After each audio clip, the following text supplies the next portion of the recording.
Good morning, everyone, once again, and welcome back to the next session in the colloquium. My name is Cordell Riley. I'm the Institutional Research and Planning Coordinator at the Bermuda College, and it's my honor and pleasure to be the moderator for this next session, the topic of which is institutional commitment to the concept of alma mater for black males. We have a number of presenters this morning with what I'm sure to be our stimulating presentations, certainly following on from what we've already had. So this should be very, very interesting indeed. They will present for 15 minutes.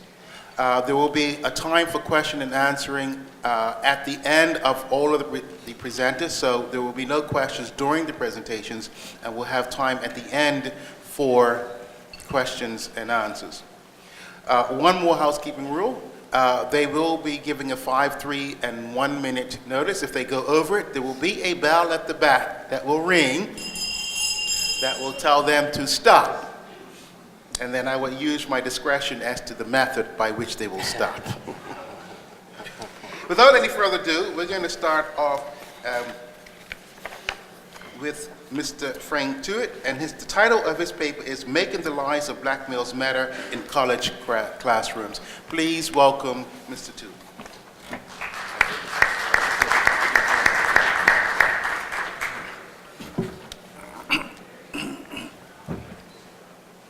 Good morning, everyone. It is indeed a privilege to be here in Bermuda.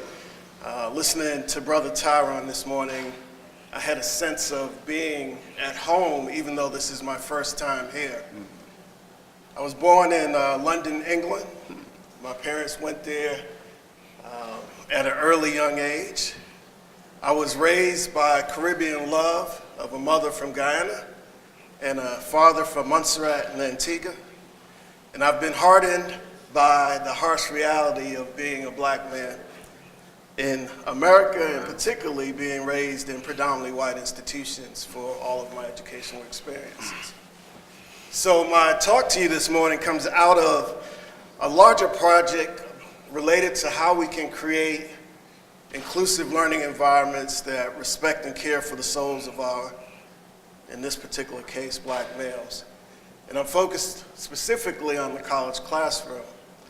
And the work is inspired by the current context we find ourselves in related to the Black Lives Matter movement, where communities, minoritized communities around the globe have been advocating for racial justice in predominantly white institutions. And so what I want to talk to you today about is a piece related to how we can create classrooms, college classrooms, that let the lives of black males matter. And there are 6 tenets that I want to share with you, 6 strategies. And I apologize for reading. I need to do that so that I can stay within my 15-minute time limit and that dreaded gong. So let me get to it. The first one, making the lives of black males matter in our college classrooms, requires a thoughtful, intentional, and structured conceptualization of the learning environment. Educators who seek to make the lives of black males matter in their classrooms must begin by conceptualizing an intentional approach to how they want to construct their courses. When instructors have a well thought out and theoretically informed course design, it ensures that there is a philosophical grounding that guides the pedagogical decisions we make. For example, Christopher Edmonds' reality pedagogy, one approach, is a conceptual approach to teaching and learning that has a primary goal of meeting each black male on their own cultural and emotional turf.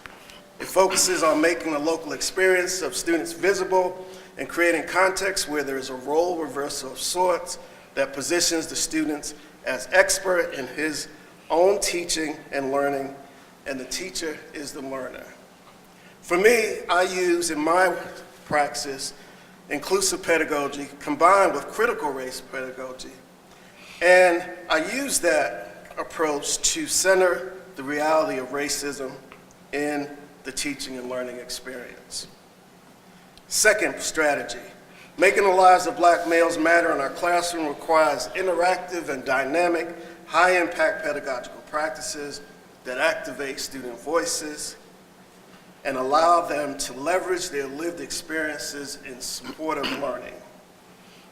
I have come to understand that we can make the lives of Black males matter in our classrooms when we encourage them to personalize subject matter with examples from their own lived experiences and empower them to make connections between the ideas they are learning in the classroom and the world as they understand it. Regrettably, many educators are still not comfortable with modeling for our students how we make connections between our own lived experiences and our overall approach to teaching.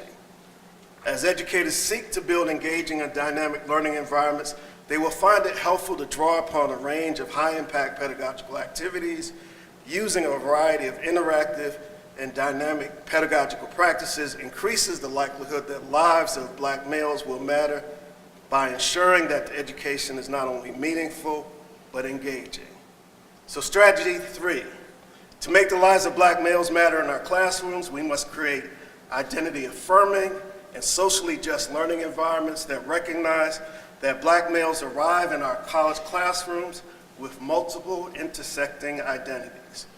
In my teaching, I strive to create identity-affirming and socially just learning environments as a way to ensure that the lives of the Black males in my courses matter. In his letter from Birmingham jail, Martin Luther King Jr. wrote that any law that uplifts human personality is just. Any law that degrades human personality is unjust. Correspondingly, to make the lives of Black males matter in our college classrooms, instructors must take great care to ensure that the pedagogical decisions they make are designed to uplift the humanity of our Black males and avoid activities that distort or cause damage to multiple intersectional aspects of their identity. Whether we want to realize this or not, we as educators are in the identity development business, and that the pedagogical decisions we make inform how students think about the instructors, themselves, and their overall sense of belonging in our classroom. Number 3, making the lives of Black males matter in our college classrooms entail that we utilize diverse and interdisciplinary content. Let me just get these all up there. And perspectives that is balanced in the portrayal of individual groups. Ensuring that the lives of Black males matter in our classroom require that we are thoughtful and critical in our consideration of what content and perspectives we include in our classes. In order to create inclusive and equitable learning environments, educators will need to make sure that the content they choose is balanced in its portrayal of racially diverse groups, is representative of the diversity that exists in the classroom, and where appropriate, inclusive of diverse perspectives and disciplines. Engaging Black males with diverse perspectives challenges them to stretch their intellectual comfort zones and exposes them to the existence of the reality of alternative lived experiences. The inclusion of interdisciplinary perspectives create opportunities for Black males to combine and leverage different forms of knowledge in pursuit of answers to the great challenges of the day in their personal lives and in the communities in which they live. Next one, making the lives of Black males matter in our classroom requires that we are transparent, self-actualized, and resilient instructors who are equity-minded. To create inclusive, affirming, equitable learning environments where the lives of Black males matter in our classrooms, educators must resist the temptation to revert back to traditional pedagogical practices, confront dominant ideologies, and conceptualize a pedagogy of hope. We cannot stand on the sidelines as our Black males navigate highly racialized learning environments and hope for the best. Instead, we must authentically bring our whole selves into the learning environment and model for our students how to critically engage in the self-work of getting to truly know their racial self. Moreover, critical and inclusive practice advocates for a use of a variety of equity-minded pedagogical practices designed to leverage the students' experience as individuals and as a community of learners, and encourages them to reflect and act. In closing, I have come to understand that using inclusive pedagogy is not a form of praxis that all educators should embrace. In fact, educators who fail to do the self-work may cause more harm than good, and as a result, engage in the creation of unjust learning environments. As noted by Christopher Edmond, a well-meaning and ineffective teacher can be more dangerous than one that doesn't care at all. Accordingly, educators seeking to make certain that the lives of black males matter in their college classrooms should be wary of trying to put the aforementioned strategies into practice without careful consideration of their capacity to do the work. And for those of you who are not new to the practice of making the lives of black males matter in their classrooms, please keep in mind that we can always do better and that our good intentions in and of themselves will not produce the progressive outcomes we seek. For many black males, navigating their experience in a predominantly white classroom can often be the equivalent of looking for love in all the wrong places. I agree with Robin Kelly, who argues that academic environments in predominantly white institutions have been rarely a space for deep critique, precisely because it was not a place of love. He believes that our classrooms were and still are performative spaces where faculty and staff and students compete with each other, thus resulting in a significant amount of violence in the learning environment. Making the lives of black males matter in our classrooms requires the construction of a learning environment where, in the words of James Baldwin, everyone is embraced, where there is no oppression, where every life is valued. In this regard, creating the conditions for the lives of black males to matter in our college classrooms must be an emotional labor of love, where educators embrace all of their students as whole human beings consisting of a mind, body, and soul, and create interactive and dynamic classroom environments that inspire deep and meaningful transformational learning and an overall sense of belonging. Thank you.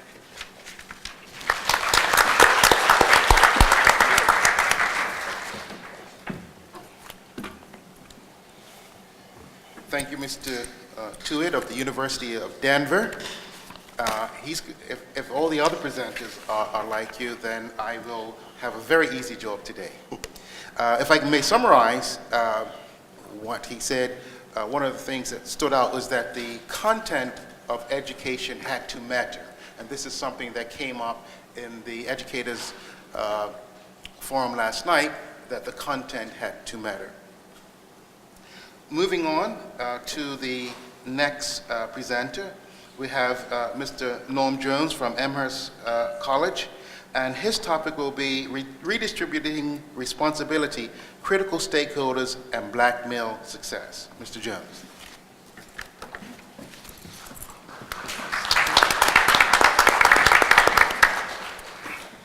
Thank you very much. No PowerPoint today. I just want to talk to you.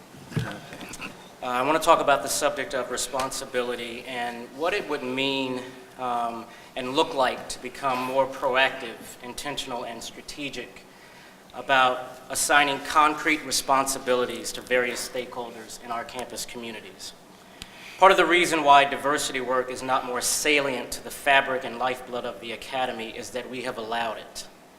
We allow our job descriptions, committee involvement, leadership of community discussions, interrogation of methodologies, wordsmithing of prevailing narratives, and many other important markers of institutional identity and direction to quiet the important and critical work of equity and inclusion.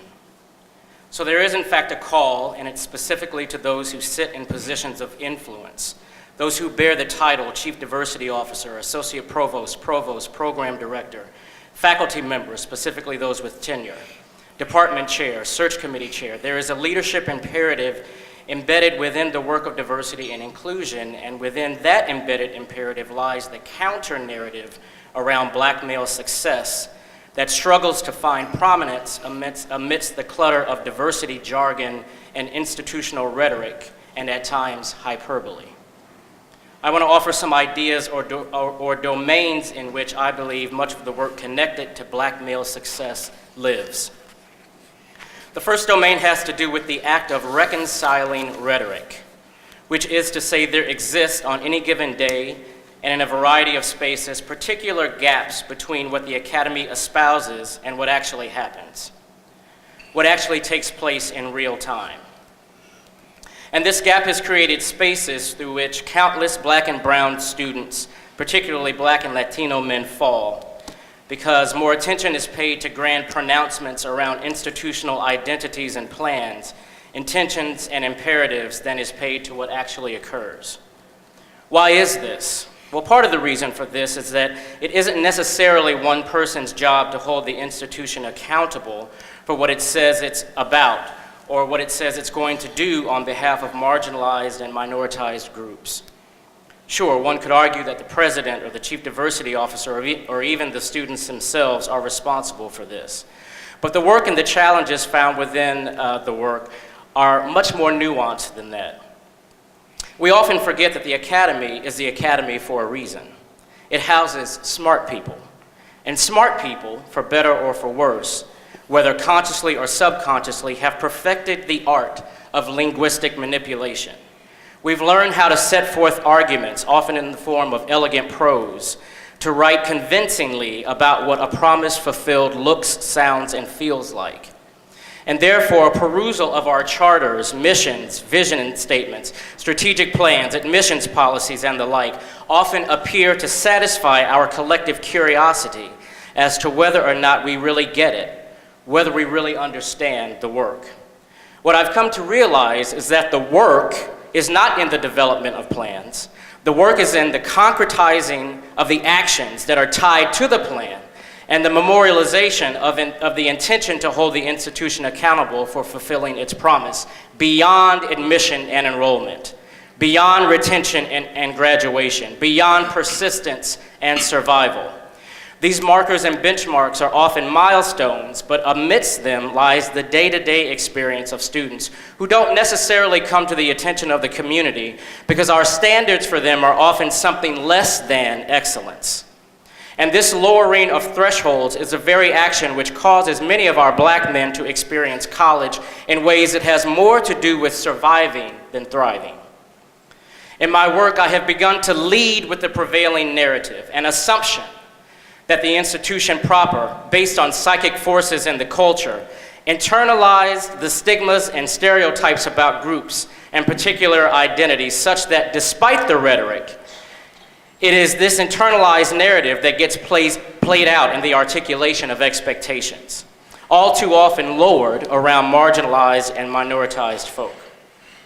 The Academy has not yet demonstrated that it is in the business of consciously dismantling deficit narratives, and therefore diversity practitioners whose job it is to expose and disrupt manifestations of systemic and systematic structures of oppression have an opportunity to remind the community of its historic predisposition to that which is deficit focused and compel forward-leaning change leaders to do something different, which is to lead by example.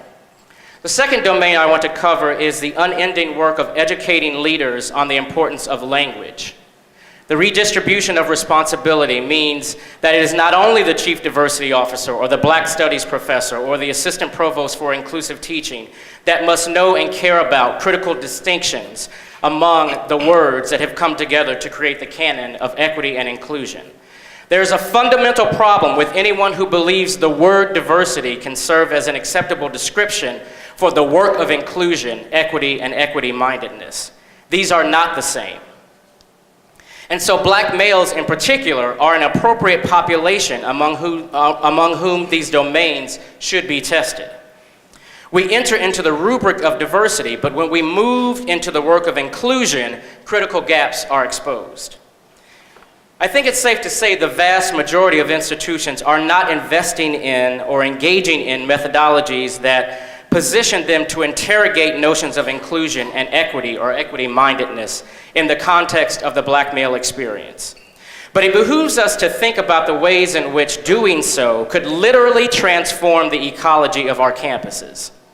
I founded a program called Mandatory at Dickinson College, and there was a palpable and measurable difference in curricular and co-curricular discourse when Black and brown boys made a conscious decision to recalibrate their own standards for success, Not based on what I told them, or what their parents told them, or even what their class deans or faculty advisors told them, but rather what they told themselves when the frames they held were shifted, when the narratives and internalized frames were recalibrated to reveal the lowered expectations that preceded them in most spaces. The sentiment of skepticism posing as accolades for having been admitted, for having made the team, for having won the scholarship, for having made it. These white supremacist gestures towards confidence and ability were not translating in ways that garnered trust in the holders of the system. When the engagement stats were run on black men accessing the career center, black men pursuing academic prizes, black men assuming leadership positions, specifically when posse scholars or others who held membership in cohorts or other pipeline communities were extracted, the numbers were shamefully low. To be clear, the shame was not to be assigned to these black men. The shame was to be assigned to the leaders of offices and programs who thought it not their job to take the very thing that is useful about compositional diversity, which is to assign a metric to your lofty plans and think critically about who you should be engaging. For whom have your plans been made? For whom is your mission intended? For whom are your key performance indicators performing? So the redistribution of responsibility involves demographic mapping as an empirical gesturing towards what it means to follow through on the promise to serve all students. I'm not suggesting that black men will occupy every space or qualify for every opportunity, but there should be evidence that opportunities have been made accessible to black men because therein lies the fullness of a collegiate education. The mentors are going to be there. The faculty members who are supposed to be working on their scholarship but have tripled their office hours because they are carrying black and brown men through the collegiate experience are going to be there. The folks I'm concerned about in the community are those who have an obligation to serve all students, not just the students who come to their attention or those they see in the community. The aggregation of visible and invisible identities should compel us to dig much deeper in the work that we do. The third domain has to do with co-opted identities, and what I mean by this is the inclination to force black men into non-intersectional spaces where they must choose or prioritize certain identities over others. Once again, the rhetoric shows up. We love the idea of intersectionality, but the practice of it, evidenced in the way we describe opportunities for engagement, is yet another matter.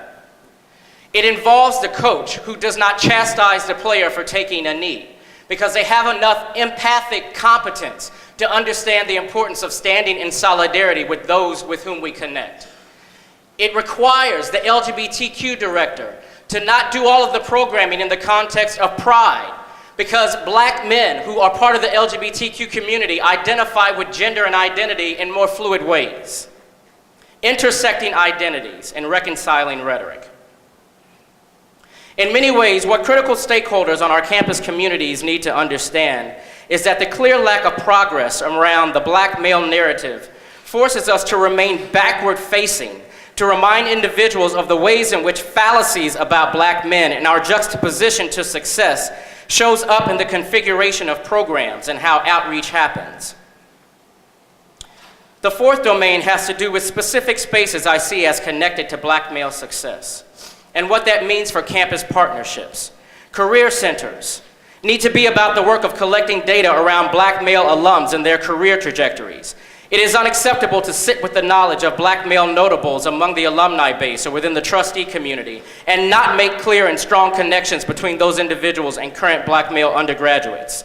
And although most of what I'm saying applies to the liberal arts context, the population remains small enough at the university level that it is still very doable for career centers at all levels. In the same way that data sets and giving capacity, it needs to sit with demographic information. Counseling centers need to be equipped with 3 specific capabilities tied to black male success. 1, there should be someone who looks like me, sitting somewhere up in there. I don't care if it's a postdoc, an outsourced psychologist or psychiatrist. Someone needs to have a certain connection to or appreciation for the black male experience. Now let's be honest, this will not happen in most cases on our campuses. But it is also not the case on most of our campuses that we've asked the right questions. Have we been able to situate the complexities and criticality of the black male experience such that hiring managers are deploying concrete and measurable outreach strategies to find these important clinicians? These are the things that have to do with moving black men forward in the academy. And finally, I want to talk about alumni relations. At the institutional level, alumni relations is often the space where problematic notions of exceptionality are concentrated. Because we know of the one black alum who has done this or that. We know of the one trustee who has done this or that. But when you recruit black men to your campus, you're recruiting alums. Alums who have giving capacity and a sentiment around their alma mater. These folks are to be stewarded in the ways that white students are stewarded. In conclusion, I want to anchor the idea of excellence and its critical connection to black male narratives. Black male scholarship needs to take its place as a powerful transformer in the curriculum and co-curriculum. Whether it's increasing the number of black male students pursuing academic prizes or ensuring their assistance around writing, study habits, and reading comprehension are available in the ways that supports them in the same ways that white male athletes are supported, even though it might not be visible, this is critical to black male success. At Amherst, I'm working with class deans and others to design a program called The Next Big Question, where black male students who are doing theses will present their research to the entire campus community to situate the relevance of their learning and their cognitive capacity. We have to be about the business of teaching metacognition, teaching black men why their learning matters and thinking about the way they learn matters. We have to be about the business of undoing and unlearning all of the stigmas and stereotypes that go into the black male narrative. So teaching stereotype threat. This is the work that moves black men forward and connects them to their own success. Thank you.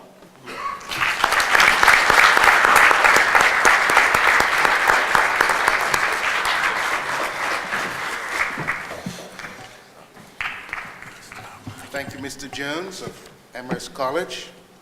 And I think he challenged us or asked the question, whose responsibility is it anyway for black male success? And that's something that we will be thinking about as we continue along this conference. The next presenters are Brian Burt and Elaine McCann, both of Iowa State University. And their topic today is retaining each other to research groups as intentional retention interventions. Try to say that 3 times. Research groups as intentional retention interventions. Mr. Burt and Mr. McCann, thank you. Is that the clicker? Yeah. Okay. Will the clicker work if I'm seated? Okay, cool. So we're actually going to stay seated so we can tag team. So my name is Dr. Brian Burt. I'm an assistant professor at Iowa State University in the higher education program. Broadly speaking, I like to research graduate student achievement, understanding how students are successful, predominantly students in engineering. And also, so for those of you who are undergraduates in the room, if you are considering master's programs in higher education, please talk to me before the end of the conference. Yes, I am recruiting. Also those who might be interested in PhDs. And I'll turn over really quickly to my...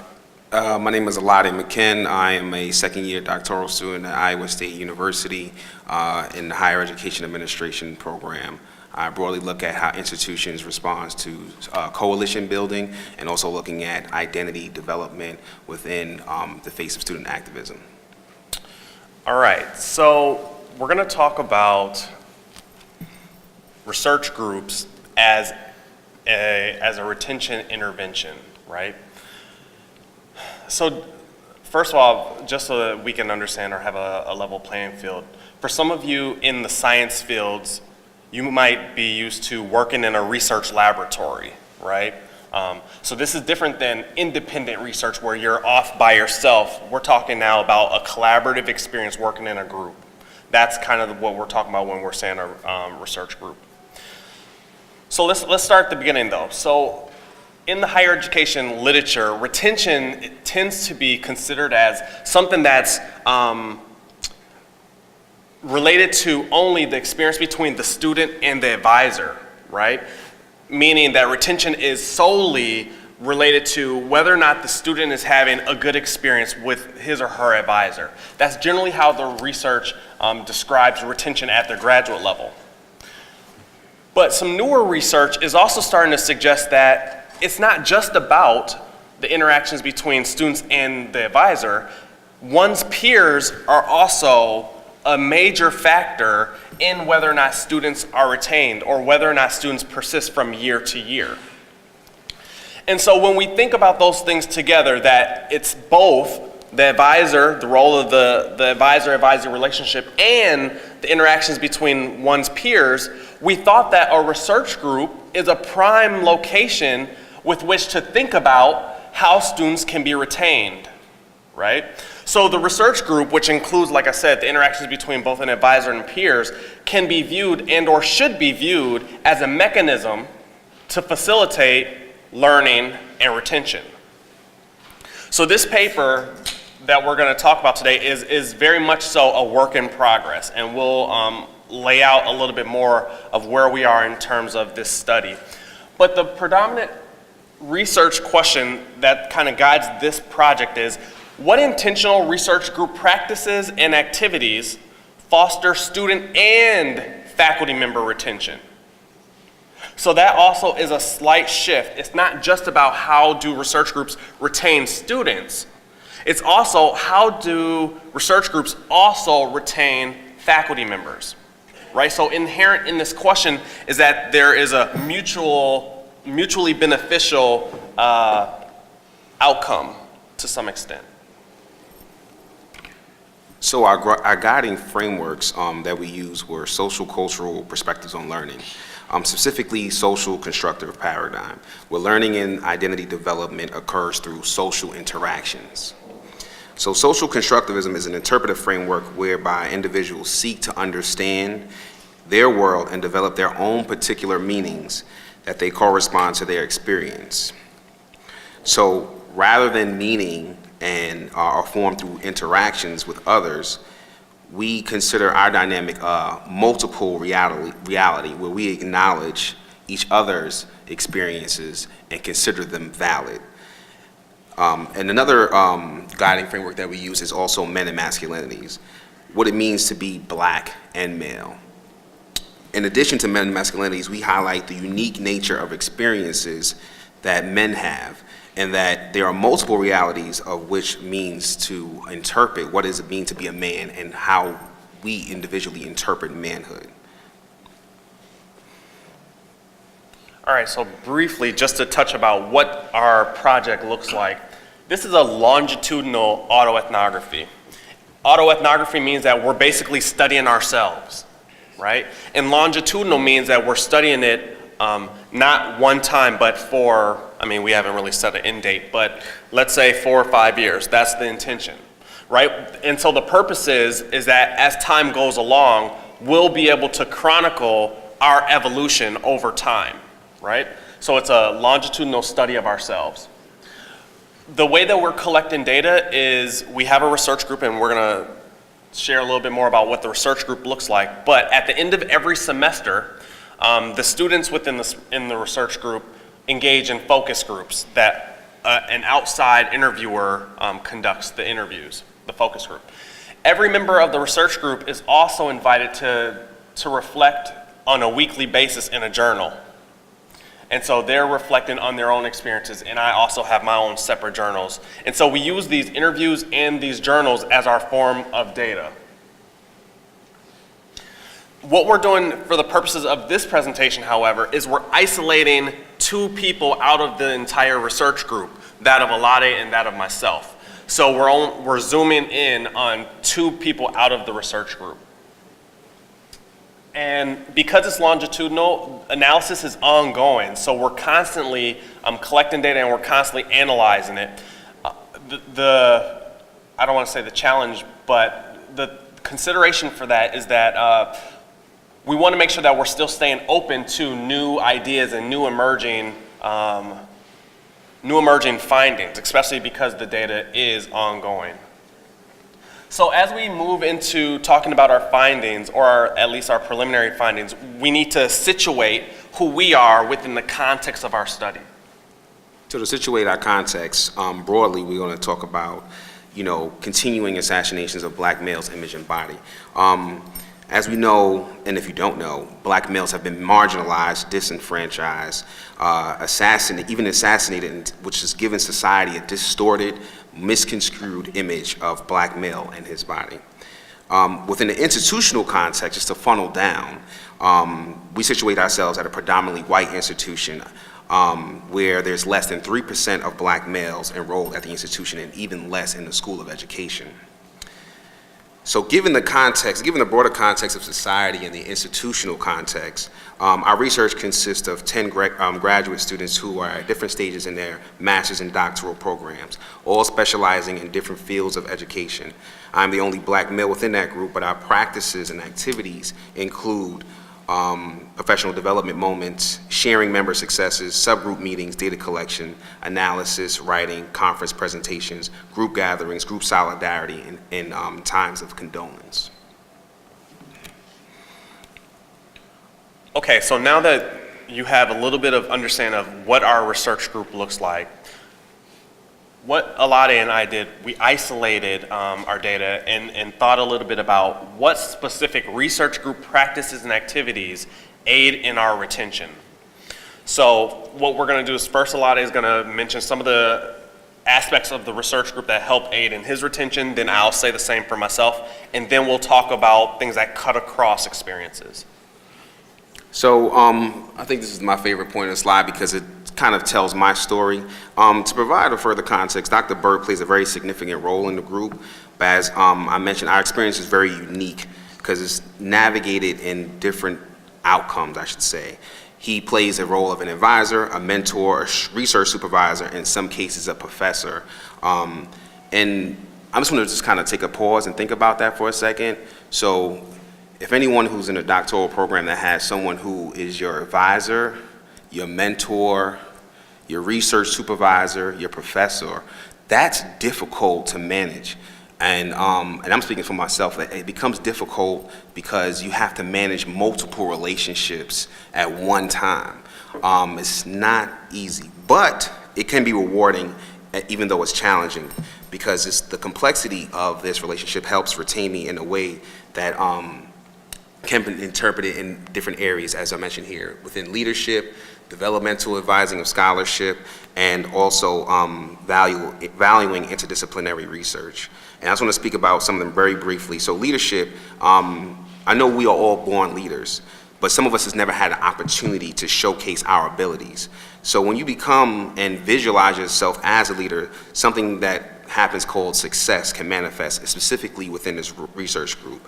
And within developmental advising of scholarship, there is a method where our voices are given back to us, which turns into a scholarly voice, which then has implications for our research. So it's kind of being able to stretch and rethink your identity and often thinking about how we kind of have our identities and our methods of how we engage in graduate school misconstrued, because I always thought it was about growing, learning, then working. But in fact, within this group, it's we work, learn, then grow. So it's kind of flipping it on its head.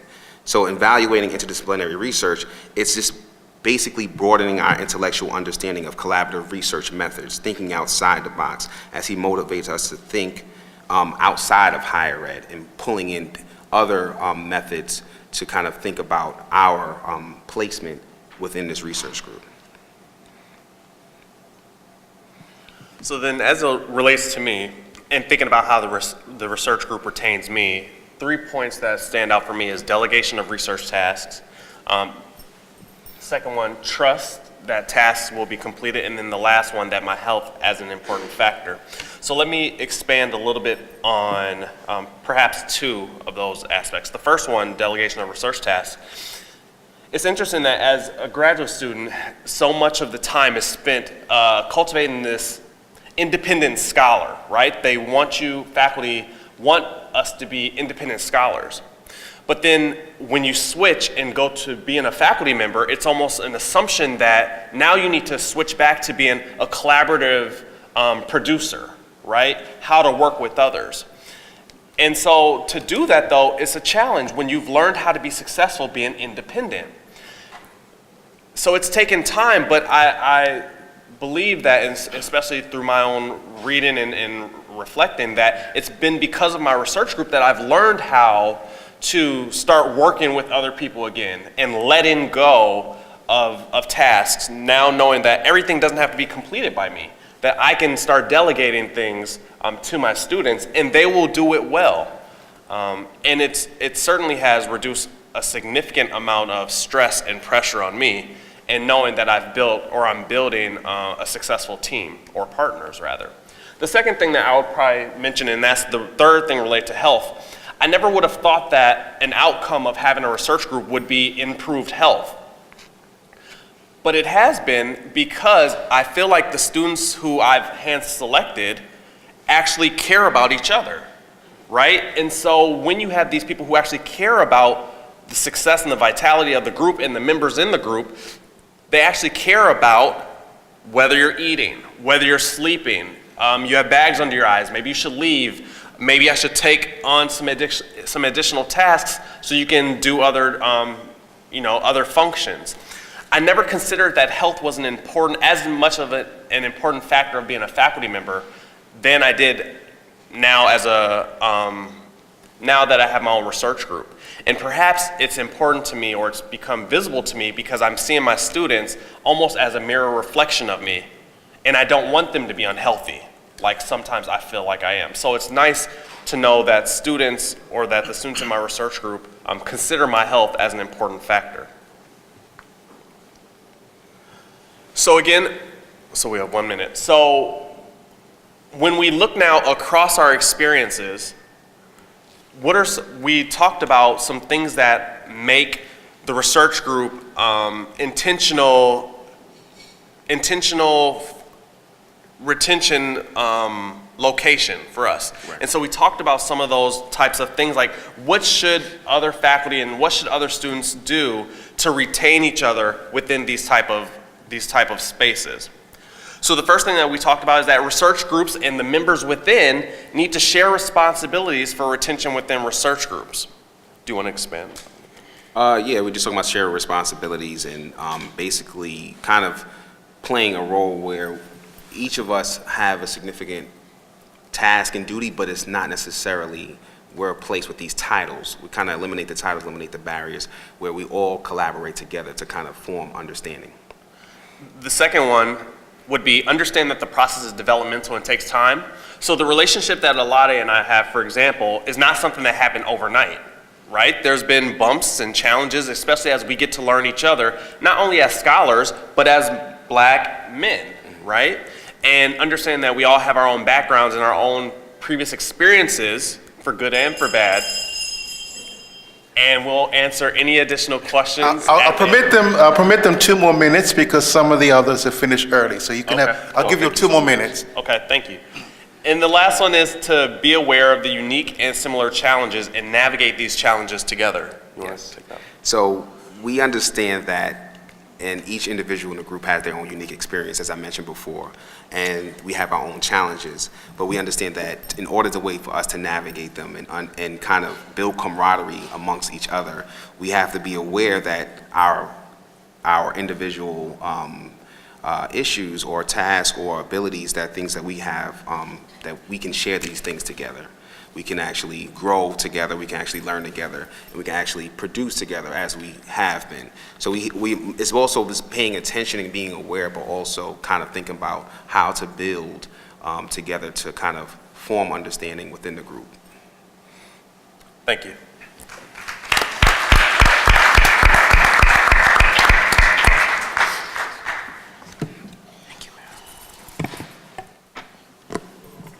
Thank you, Dr. Burt and Alade McCann.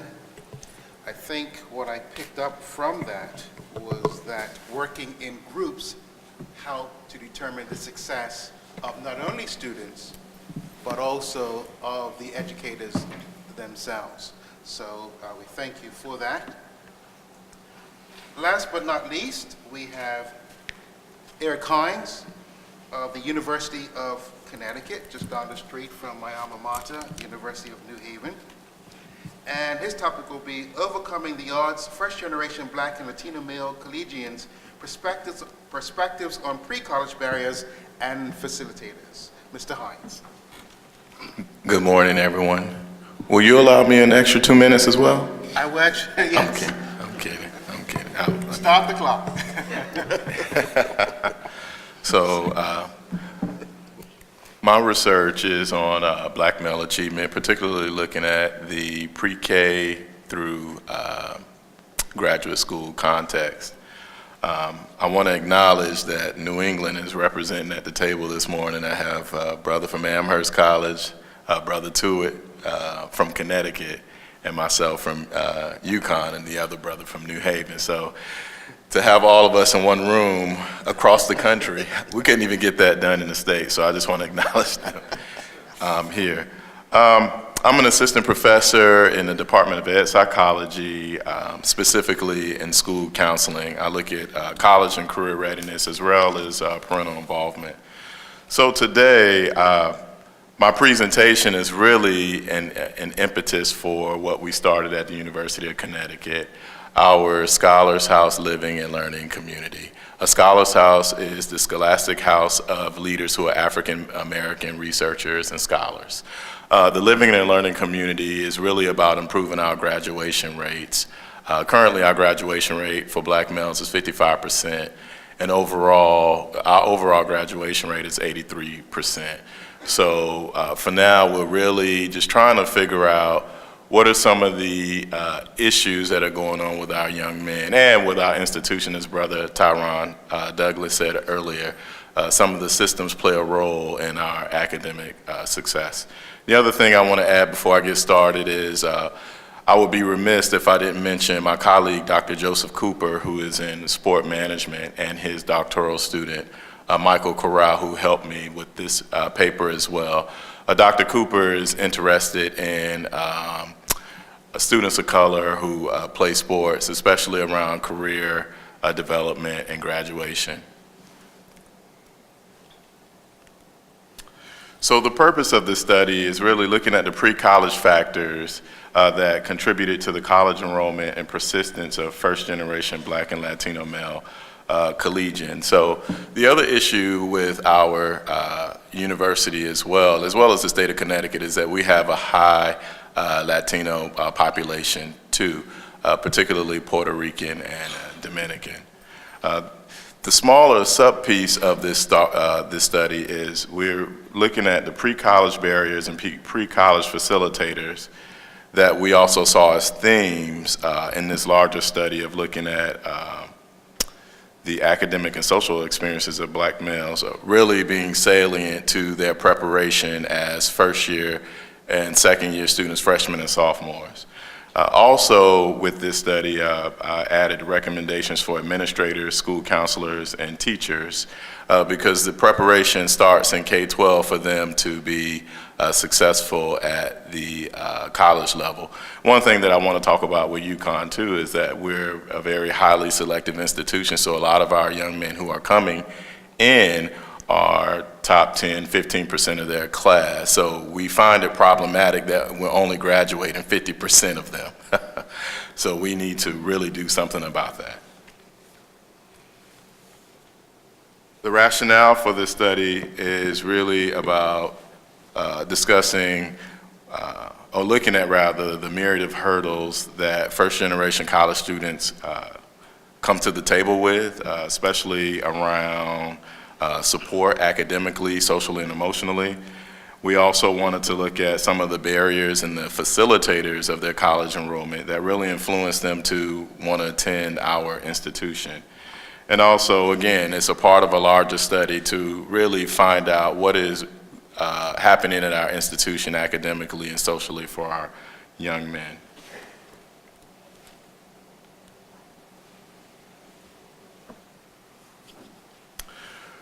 We know that first-generation college students may lack the college knowledge, particularly their parents, and understanding how to navigate the college-going process. We also know that some of our students may not necessarily be prepared for college, so they end up enrolling in remedial courses.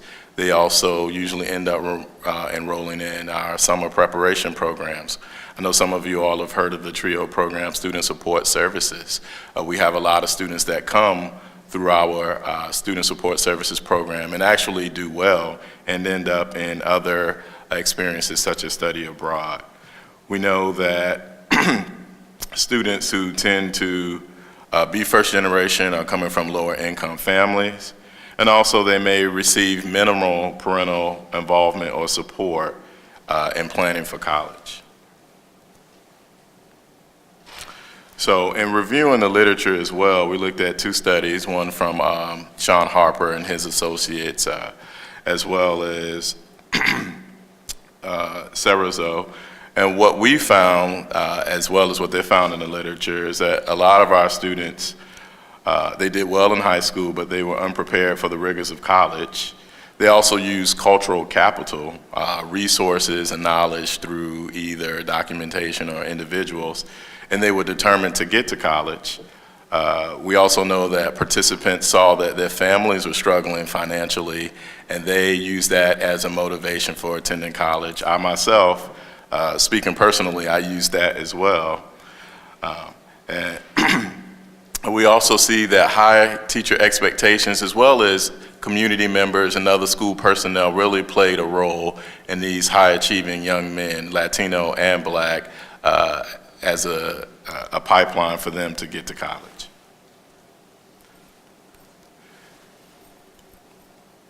The theoretical frameworks that we used was Community Cultural Wealth by Yoso. And what community cultural wealth, the framework is used to empower people of color from a strengths-based perspective. It highlights how the skills, languages, and experiences of students of color, that what they bring with them, and how they should be valued and cultivated really as a strength as opposed to a deficit. And so there are 6 types of capitals that go along with the cultural community wealth. Aspirational capital, which is the ability to hold on to hope in the face of structured inequality rather, and often without the means to make such dreams a reality. Navigational capital refers to the skills of maneuvering through social institutions. Social capital as a network of people and community resources accessible to an individual. Linguistic capital, refers to the intellectual and social skills attained through communication experiences in more than one language or style. So if we talk about Ebonics, some of us call slang, how we navigate using that language as well.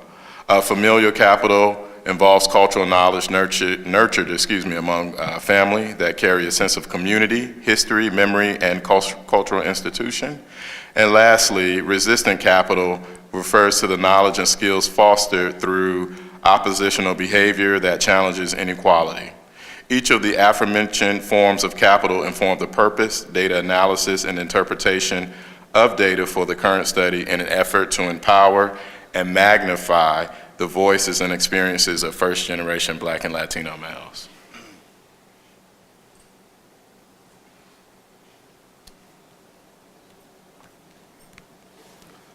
So for our study, again, which is part of a larger study, we had 5 participants. We used purposeful sampling. Our participants had to identify either as Black or Latino male. They had to be first-generation college students, and they at least had to be an upperclassman at the University of Connecticut. We used a focus group and an individual group approach, and the data was analyzed via blended content analysis and grounded theory analytical coding process. We also used the blended analysis and grounding theory and analytical procedure included in the 5-step process of raw data codes, first-order clusters, second-order clusters, generational dimensions, emergent theme, and comparative clusters. Data quality and trustworthiness were enhanced through participant member checks, various forms of triangulation, detailed memos, and documentation of an audit trail. So for our first research question, our sub-themes that came out was the limited social and navigational capital connected to college enrollment, limited navigational capital through inequitable schooling experiences, and negative pressure from the local environment. All 5 participants cited how, as first-generation collegians, they were challenged with acquiring information to navigate the college enrollment process. John, who is actually an alumni now of the University of Connecticut, really had a struggle of figuring out how to navigate the process because his parents were only blue-collar workers, and he had to really rely on individuals in his community as well as his teachers to figure out how the college-going process worked.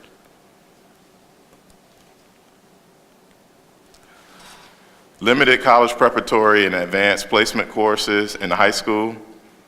So Biggie came from a high school where there was not a lot of AP courses. If we look at a lot of our urban school districts, some of our schools lack the rigorous coursework needed to help kids become competitive. So particularly at the University of Connecticut, you'll see a lot of school districts that are very affluent. They have teachers with credentials to teach either what we call early college experience courses, honors, or advanced placement courses. And then we will have some of our more urban districts and even some of our rural districts that may not even have qualified teachers to teach math, basic math and science. Yet again, these students are coming top of their class to our institution and they're successful, but yet they don't have the skills that some of their more affluent peers have to compete at the college level.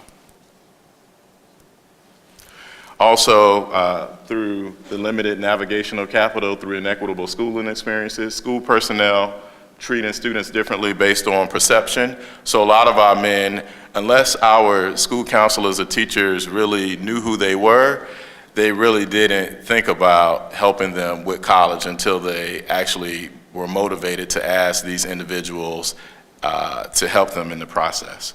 Harold talked about how his school counselor at the last minute came in and helped him with his financial aid because she saw potential in him going to college.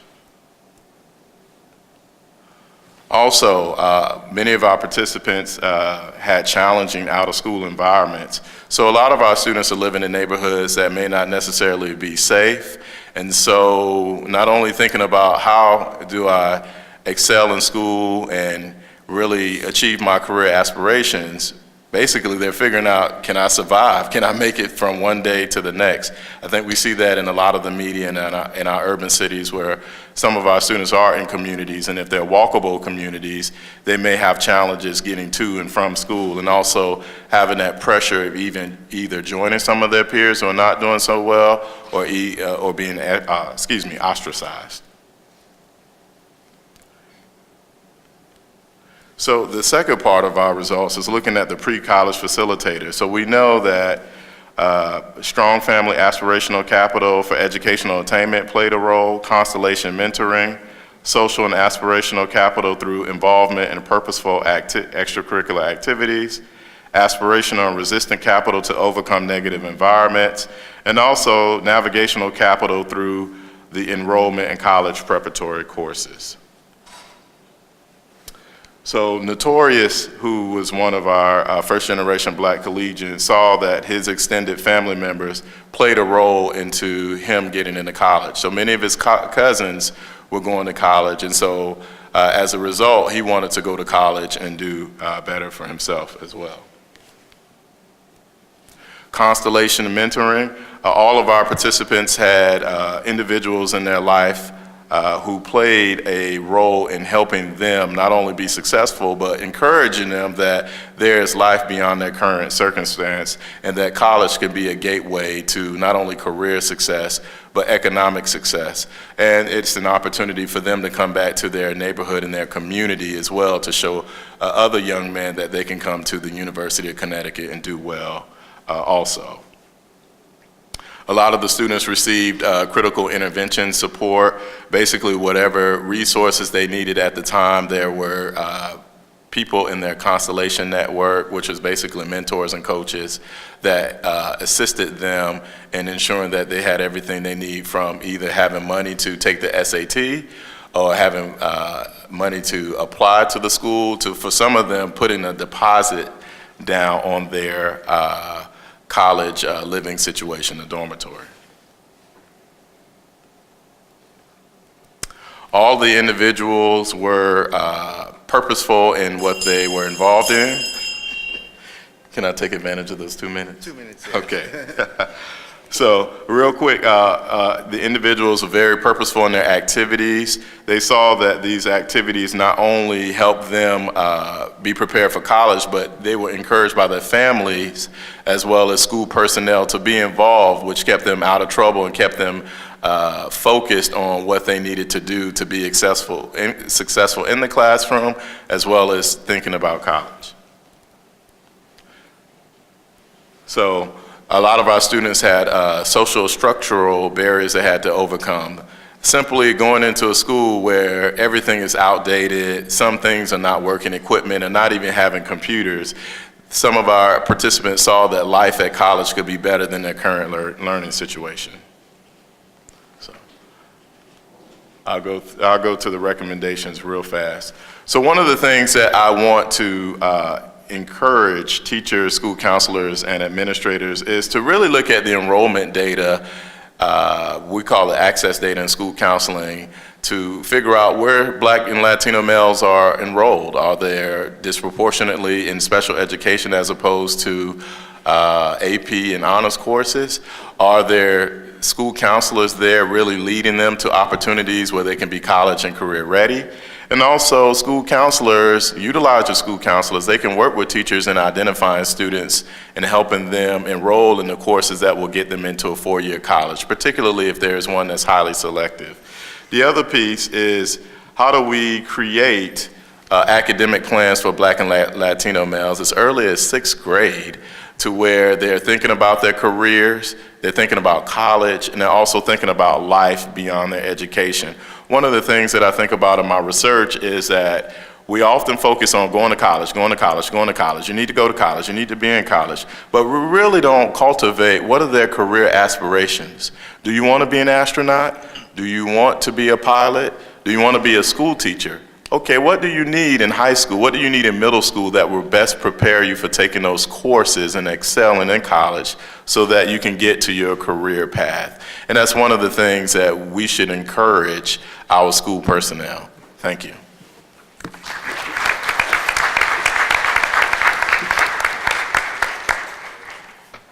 Thank you so much, Dr. Hines.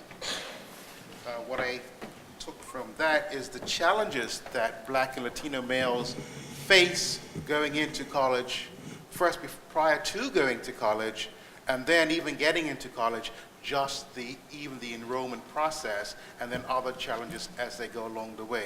So much work needs to be done to ensure that from the prior to going to college and success in college, so that we can have more productive men in our society.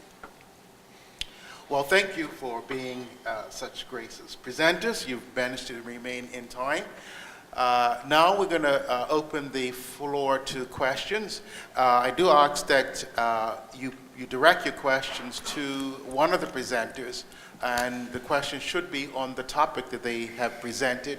If you feel that any of the presenters can address your topic, then you can say it's for anyone. And we also would ask you, because it's being recorded, to use the mics either to the left or right of the rooms. Okay, so we'll open it up now to any questions that you might have. Or if you have a comment, comments, we'll actually keep the comments very brief.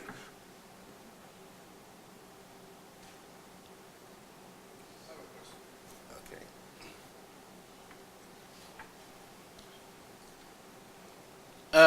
My name is Felix Kumabiu from Kent State. I want to thank you all for your insightful presentation. This is to Dr. Tweet. I like your idea of the Black males in the classroom Being from PWI, as a black faculty member, I can do that. So what happened to our colleagues who may not necessarily embrace these ideas? Or in some cases, they are very resistant. So what are your thoughts? Thanks. Thank you for the question. Absolutely, the institutional context matters in terms of how you think about engaging in a transformative pedagogy in the classroom that may not be rewarded by the institutional context you're in or shared by your fellow faculty members. I think I spend a lot of my time talking to higher ed institutions around the country about the need to engage in more equity-minded and inclusive pedagogies. And I try to sell it by saying the things that I talk about related to improving the achievement, the success, the sense of belonging of black males are in fact the best practices that work for all students. And as such, if they're truly committed to creating inclusive learning environments where everyone should have the opportunity to be the best that they can be, that they should take this into consideration. I would say that you have to work both at the classroom level and the institutional level to ensure that the transformations that are happening in the classroom are supported by P&T processes, by promotion and tenure practices, and that there is the proper, appropriate infrastructure to support and help guide faculty as they think about transforming their pedagogy. There was a reference to Associate Provost for Inclusive Teaching, right? We actually just created a similar position at my institution where their primary focus out of the Office of Teaching and Learning is to support faculty members in their ability to develop more inclusive learning environments. We also had a situation where our Faculty Senate last year voted to spend a year thinking about how they can create more inclusive learning environments within the classroom. And so getting the faculty as a body on board with trying to rethink how they design their courses, to rethink the types of pedagogical practices they use and the ways in which they reinforce or disrupt sort of these inequitable practices that are often associated with traditional pedagogical practices is something that needs to happen before I would suggest wide-scale use of this. Infrastructure and professional development for faculty are two key components to that.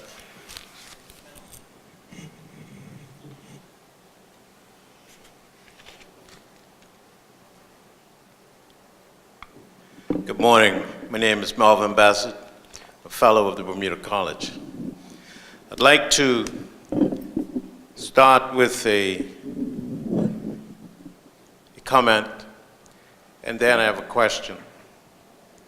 Comment is, I'm excited about this very stimulating and exciting event. Just seeing you and hearing you is inspirational. I'm sorry that all Bermuda educators are not in the room. I'll leave it at that. My question is an open one. It relates to the fact that I don't believe we start early enough in relation to attempting to inspire and encourage our young black males. Appreciate your college level presentations. I have a concern in relation to the fact that we don't start early enough in nurturing, mentoring, encouraging primary school level, middle school level males. Any comment and any recommendation if you believe that this is a valid comment? Thank you. Any of the panelists want to address that? I can start off. Okay. A couple of things. One is, I think one of the things that makes pre-K to 12 education challenging in terms of the college-going pipeline is that we are in some ways operating at the behest of an educational system that doesn't include narratives around black male success. So whether it's the challenge of state standards, the lack of good teaching, lack of principals who see themselves as instructional leaders, the system itself is not designed to facilitate black male success. The other challenge that I see in communities is a fragmentation of programs. So we have college readiness programs, but they often start a little too late. And I think that the programs that fall outside of college readiness conversations are not closely linked or closely enough connected to conversations around college readiness. So maybe one of the things we need to be talking about is more cohesive partnerships between people who are working at the collegiate level with folks who are involved in these community programs to synergize the conversation so that we position young black boys to be thinking about the recalibration of the threshold, not just going to college, but what you want to be doing in college and after college as a way to sort of reverse engineer best practices. I would say I agree as well. One of the things that I dwell on, I meditate on and think about as a school counselor is how are we using the resources that are already at our disposal? If you think about our school teachers, our principals, some of our parents, they already have college degrees. So why aren't our teachers talking about the college going process in K-12 now, or even in our primary grades? Why did you go to college? Why did I go to college? Why did I choose the teaching profession? What is college all about? What experiences would I have as a college student? Would it differ being a black male versus a white female or a white male?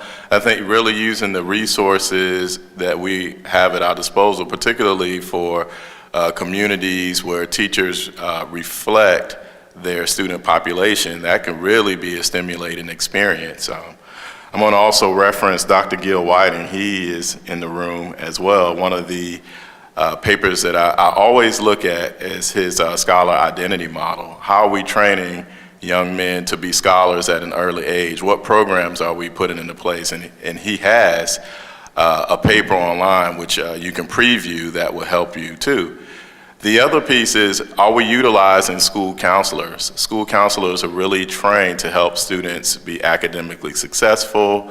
They're trained in the area of career development, having students in primary grades, and at that level, they're thinking about careers. So are we bringing in guest speakers who are firemen? I remember when I was in elementary school, we had a day where different individuals would come in for different careers and talk about being a doctor, being a lawyer, and also how we bringing black men or men of color into the classroom spaces so that our young men can see that they could do this as well.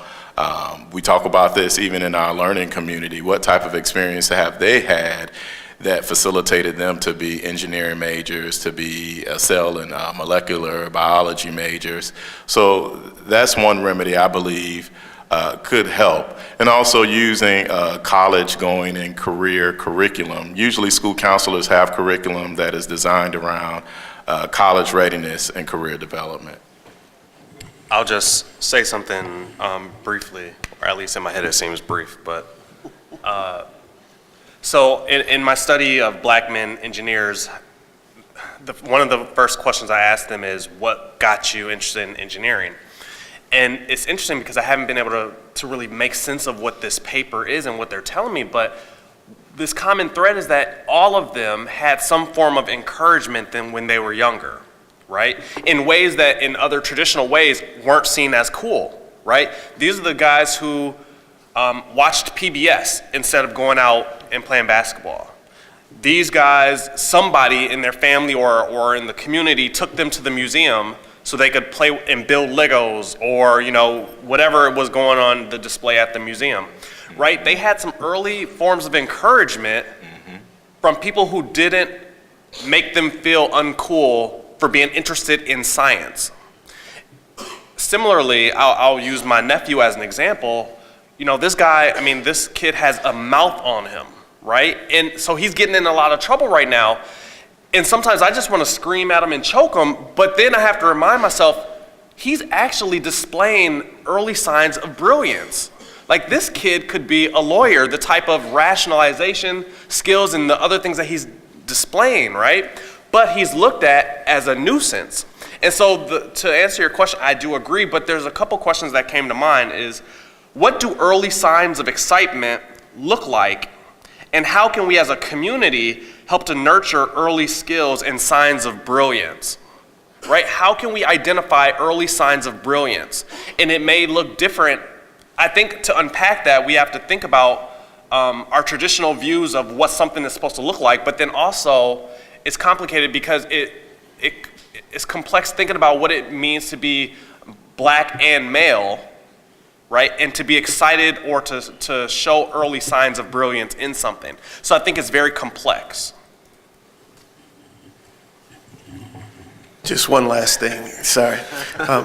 So yes, but I think we also need to stop trusting school systems to do what we expect them to do, right? If I was to listen to the counselors throughout my educational experience, I would not have a doctorate from Harvard. I would not be a full professor at the University of Denver, and I would not have the opportunity to shape how institutions think about and educate folks who look like me. So there have been all of these along the journey, these stop signs that say, yeah, you need to go in a different direction. And that direction is often a lower quality or lesser impactful environment than the one that I was striving for. Can I add just one more thing? So another resource I forgot to mention, Dr. James Moore and Dr. Chance Lewis, they wrote a book entitled African American Male Students in the Pre-K-12 Schools. I think that's a great resource to helping school personnel think about how do we best help our black males become successful in the K-12 context. Now you can go. Thank you very much. Good morning, everyone. As someone who, like your nephew, was made to sit at the special table, yes, there are ways that you can see excitement and things and people that might be interested, quite frankly. I'm here because I just received my doctorate in education just this past Sunday.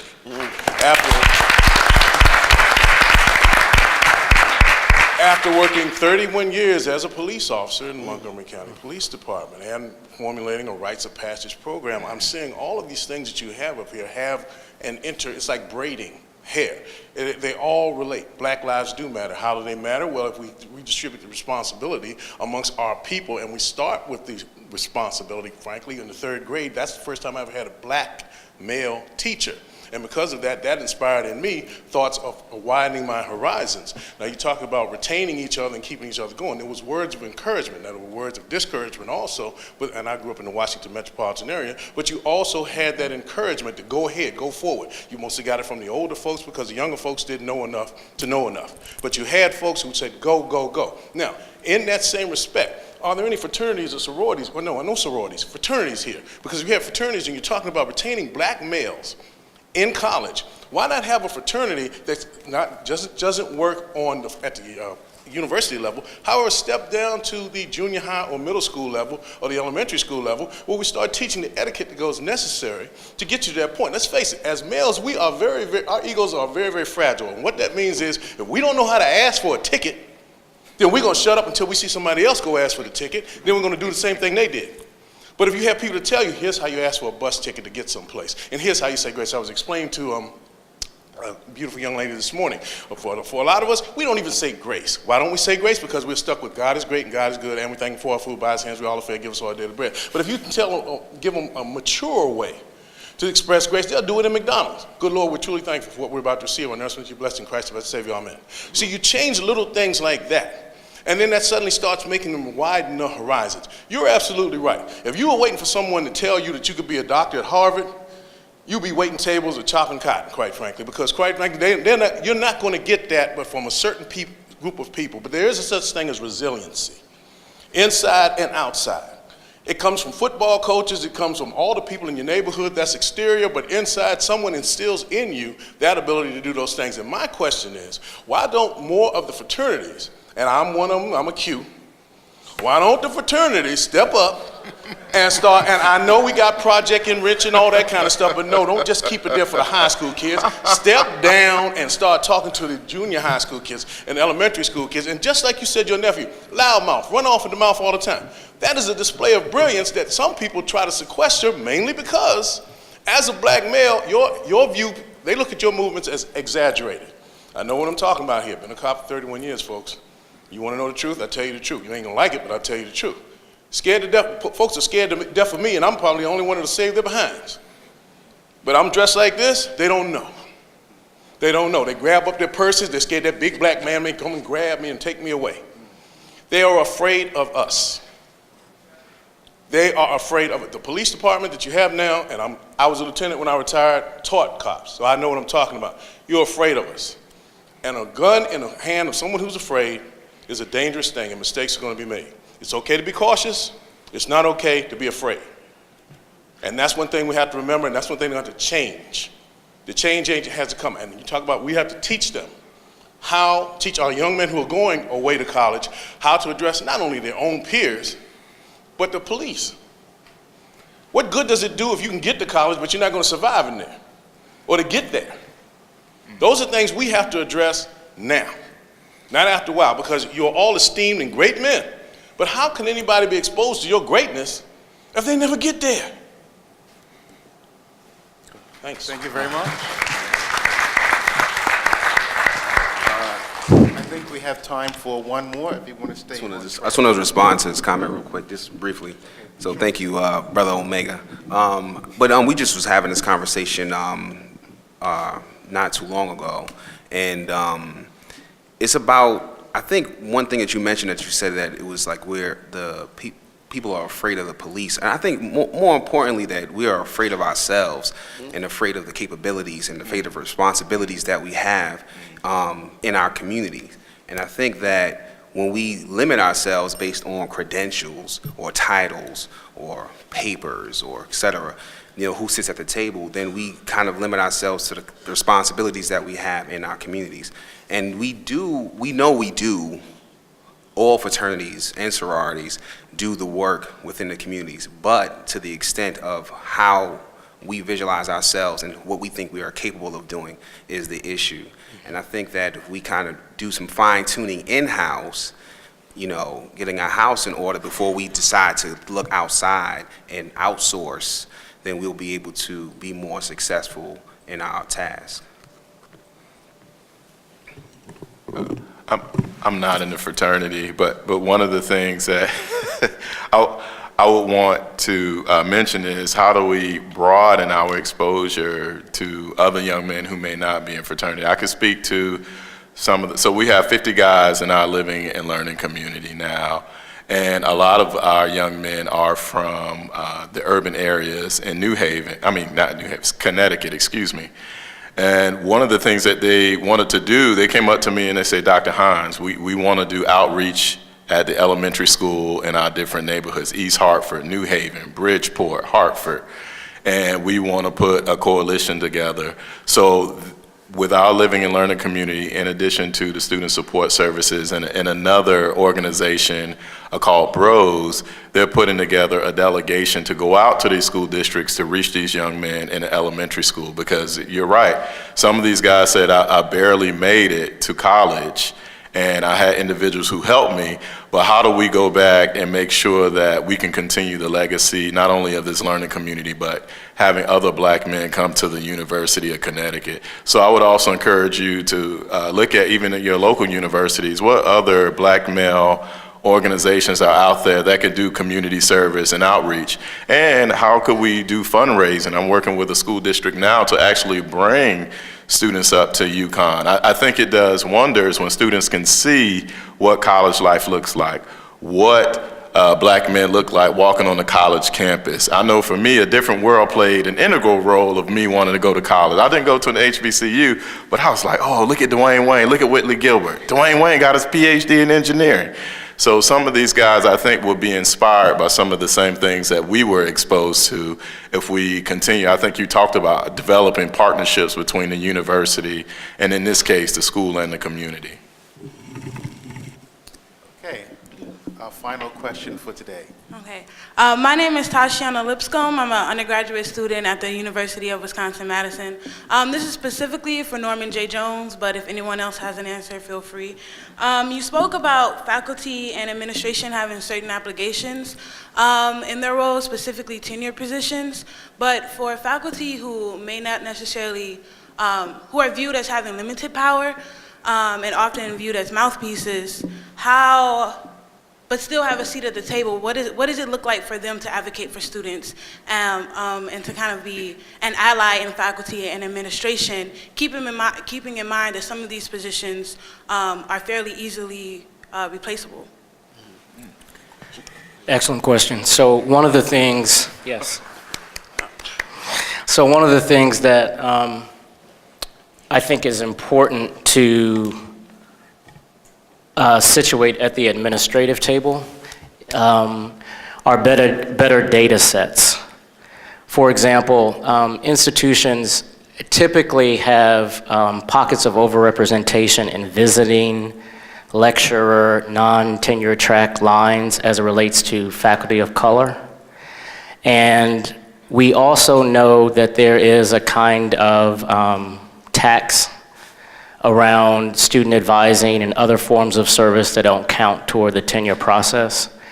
But we have to move beyond anecdotal stories about that and actually start to track that and talk about what that means for faculty of color. I would say African American women faculty in particular, because often they are carrying the service part of this. So part of it has to do with just data integrity and actually putting more empirical information in front of department chairs and deans and provosts that are responsible for the academic program. The second piece of it, though, I think is having better faculty of color support show up in programs. So whether that's chief diversity officers or deans or collaboration between deans and chief diversity officers, the way we talk about faculty labor has to be less reactive and less episodic and more systematized and institutional. And I think when we do that, it provides an environment whereby tenured faculty of color are more compelled perhaps to talk about the challenges that junior faculty are facing, particularly as it relates to what counts towards tenure in terms of service, but also tenure denials, because faculty of color are also overrepresented in those populations as well. So I would encourage people to think differently about how the data gets discussed.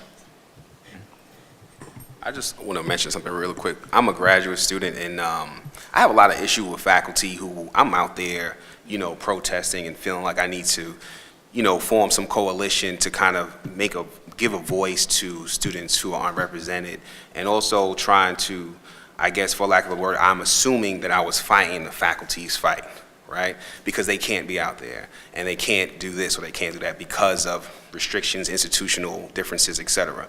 But what I realize is that us as students, that we have to be more open and cognizant of our faculty, like we mentioned before, retaining each other, understanding their responsibilities, understanding that they have things on the line in terms of their health and their well-being and their process in terms of learning and understanding. And a lot of those issues I realize are mirrored within each other. So we have similar issues. We're thinking about the things the same way, but we're not necessarily collaborating to figure out how the best way to go about it. And I think with that understanding, we can then kind of form this this particular coalition to kind of bring this to chief diversity officers and really look at the data together as students, administrators, and faculty to kind of think about how we want to really reshape and change our institutions. Thank you.